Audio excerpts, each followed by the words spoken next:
Happy Friday and welcome to Nasdaq Trade Talks. I'm Joe Malandrino, global markets reporter at Nasdaq. Joining me at the market site in Times Square, New York City, we have Chris Dearborn. He's the managing director on Nasdaq's market intelligence desk with our midday update. Now, Chris, it certainly has been a pretty busy January. Who thought we would have started the year the way that we did? But alas, here we are.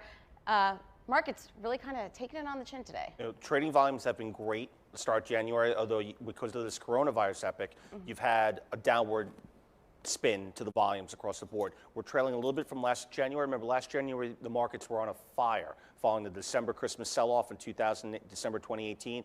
Coming forward, averaged about 7.8 billion shares. We're averaging about 7.6 billion shares, well above. That's telling you there's some conviction here in these moves, or at least some churn. However, the major indexes are still holding up pretty good, right? It's not really a crazed sell-off like you saw in Christmas of 2018. What you're seeing here is chop back and forth.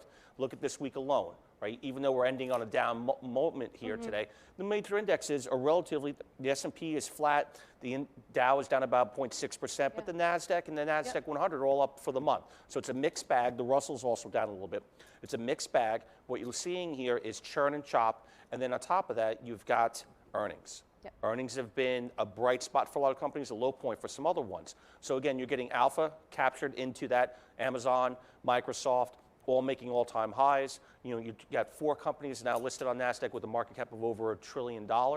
Google is the 4th of that company, of that pairing, and they have earnings out next week. Maybe they can even move higher than that. So a lot to look forward to. Again, the entire backdrop, though, here is that fear of the coronavirus and how it will spread and how it will be contained.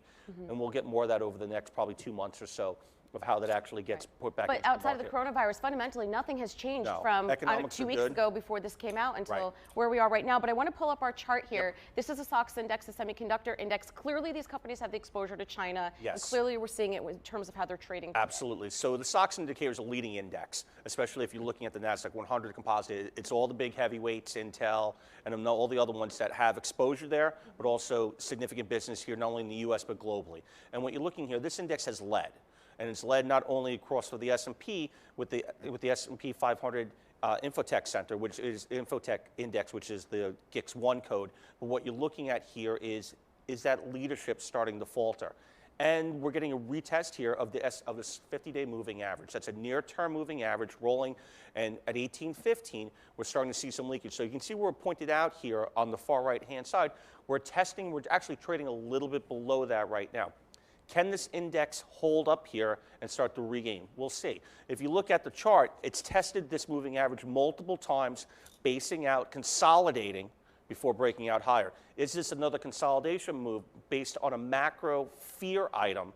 Nothing really tangible yet. And again, is this really going to be, this virus going to be a 1 or 2 quarter item? Or does it grow into something more? That's where the fear factor comes in. Investors don't like the unknown. Right, of course. And this brings Lam Research, one of the components of the SOX Index, had a great quarter. Just, I believe, it was a Tuesday or Wednesday this week. Let's turn to the trading week ahead. Speaking of earnings, we have Alphabet out next week in addition to 22 other Nasdaq 100 constituents, so 20% of that index. And then there's a number of other. It should probably be just as heavy as it was. It's 100 S&P names coming out next week. Great names. Disney, Cummins, Ford, Fox, News A. And then you get some consumer names, Kellogg's, Ralph Lauren, Cisco, the food company, right? And then you got the med tech names, Bristol Myers, Merck. And then you got a good look at what is actually going on in China. You got Baidu and Wynn Resorts, with exposure to Macau.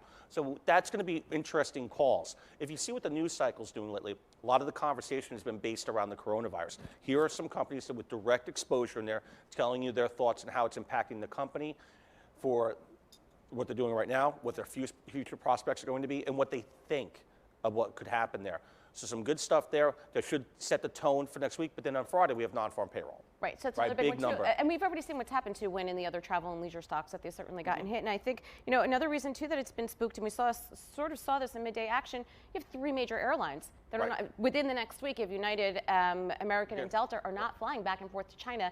A lot of commerce is going to be impacted, and I think that's really what's weighing the fear on factor. us. That's absolutely the fear factor. I mean, they shut down for the holiday over in China. You know, that impacted all the travel companies, from the hotels, airlines, food, consumer names.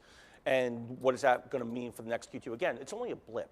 If it gets contained and moves forward, it's just a bad quarter. It's going to impact China. Well, it'll be great for absolutely. next year if you look at next year's comps. If you want to look at the silver lining there. Yes, it absolutely is. All right, Chris, as always, thanks for joining us at MarketSite, and thank you for joining me on Trade Talks. I'm Jill Malandrino, Global Markets Reporter at Nasdaq.